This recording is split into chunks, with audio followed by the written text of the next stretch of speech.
همان خدایی که از زیر بحر دلفین میبرارد چگونه بالای بحر ولکان لخچه علابی سرخ میرود، تمام بحر و آکیانها روز قیامت پیش از برپا شدن قیامت مبدل به آتش میشود.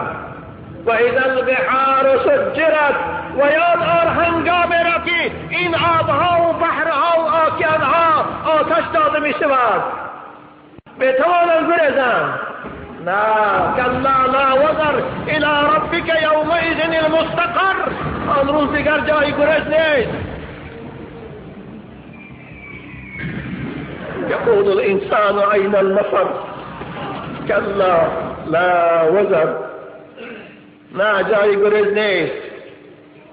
نه ثروتمندها، نه پادشاهها، نه ملا و ایشانها، نه متکبران نمیتوانند از قبضه قدرت خدا گریزند. نمیتوانند. لا وزر. يقول الإنسان أين المفر.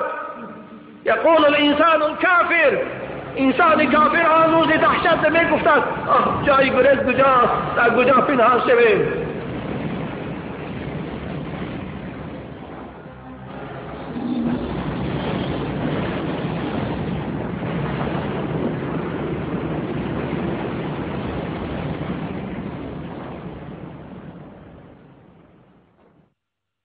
که گوید خدای عالم الغیب توی واقف باش یا به شکرای بروی من چه ها کرد آدمی زاد دست ابن آدم داد فریاد.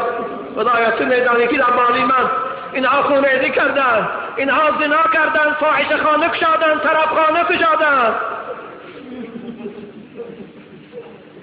فساد و فتنه و فسق و عصیان، فساد و فتنه و فسق و عصیان، گناه کردن تا دادنی جان. گران بارم من از عصیان ایشان. خدایا دیگر من باری وزنین اینها رو برداشته نمیتونم. آن روز ببین عزیزان من از باری جسدی ما وزنینی میکند. گرانبارم من از عصیانشان شد از مدفونشان خاکم پریشان. ندارم طاقت عصیان آن با این بار زمن این عاصیان را زود بردار. من طاقت این باری وزبینی این گناهگاران را برداشتن ندارم. اکنون زودتر اینها را از درون من بیرون کن.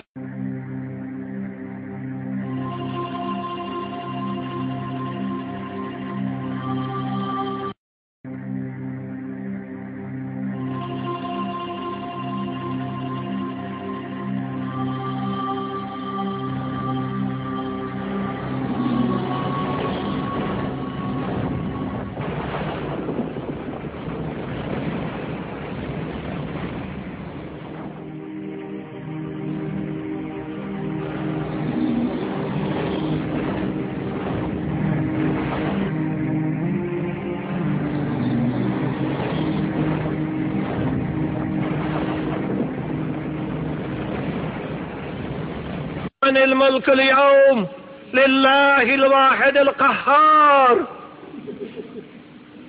امروز پادشاهی حقیقی کیست؟ امروز فرمانروا کیست؟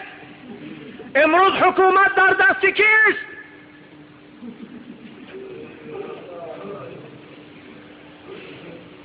لله الواحد القهار.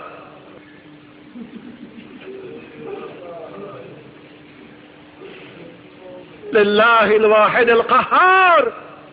امروز حاکم، امروز حکومت دار، امروز فرمان بردار، امروز حاکم سعودیه فقط الله است. خدای یکتای غالب و توانا که همه موجودات نابود کرد فقط اوست. لله الواحد القهار.